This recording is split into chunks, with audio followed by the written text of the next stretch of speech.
राज्यों में विधानसभा चुनाव के लिए इलेक्शन कमीशन ने एक डुगडुगी बजा दी है। आदर्श आचार संहिता लगाया और सभी राजनीतिक दलों को चेतावनी दी गई है कि अगले कुछ दिनों तक वो चुनावी जनसभा नहीं कर सकते हैं।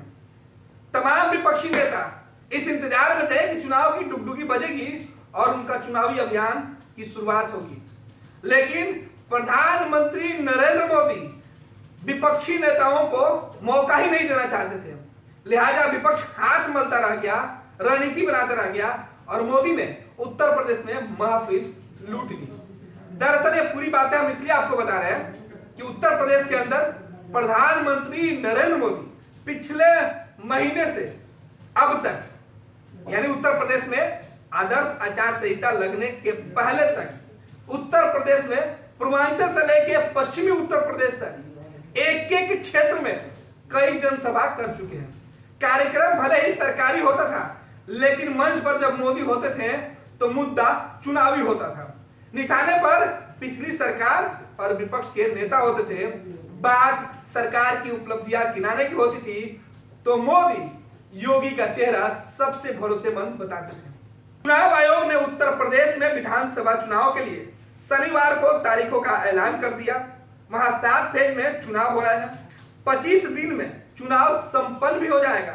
चुनाव आयोग ने इलेक्शन के ऐलान के साथ कोरोना संक्रमण को देखते हुए कई तरीके की बंदी से लगाने की घोषणा कर दी। उत्तर प्रदेश में 15 जनवरी तक कोई भी पार्टी या नेता रैली, सभा, पदयात्रा, साइकिल यात्रा, नुक्कड़ सभाएं, रोड शो आदि नहीं कर सकते हैं। कोरोना का प्रसार जिस गति से हो रहा है उससे बंदी से और आगे बढ़ने की पूरी संभावना है, लेकिन चुनाव की तारीख और बंदिशों के ऐलान के पहले ही प्रधानमंत्री नरेंद्र मोदी उत्तर प्रदेश में बड़ा खेला कर चुके हैं। विपक्षी पार्टियों को मोदी के मास्टर स्ट्रोक का जवाब अब नहीं सूझ रहा है कि वो करे तो क्या करे।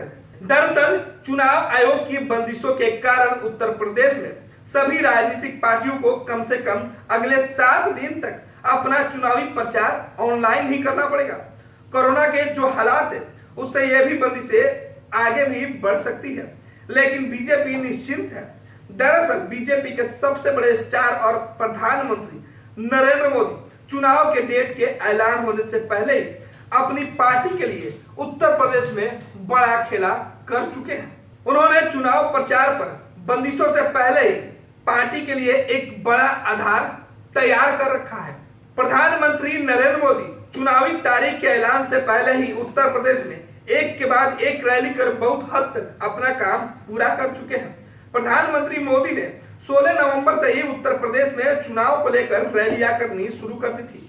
16 नवंबर से 2 जनवरी तक 1.5 महीने के समय में उत्तर प्रदेश के हर इलाके में प्रधानमंत्री की रैली हो चुकी है। नरेंद्र मोदी ने 1.5 महीने में पूर्वांचल से लेकर पश्चिमी उत्तर प्रदेश में तबातोड़ 14 चुनावी रैलियां की।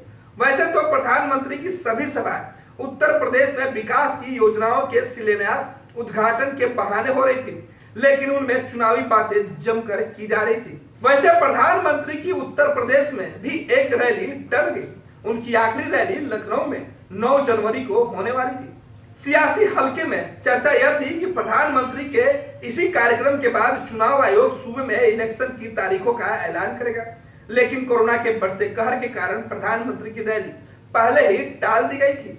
और इसी बीच चुनाव आयोग ने 8 जनवरी को उत्तर प्रदेश सहित 5 राज्यों में चुनाव के तारीखों का ऐलान कर दिया। अब इसे संजोग कहें या कुछ और, लेकिन उत्तर प्रदेश में जहां सबसे पहले वोटिंग होनी है उसी इलाके में प्रधानमंत्री नरेंद्र मोदी की आखिरी रैली हुई थी।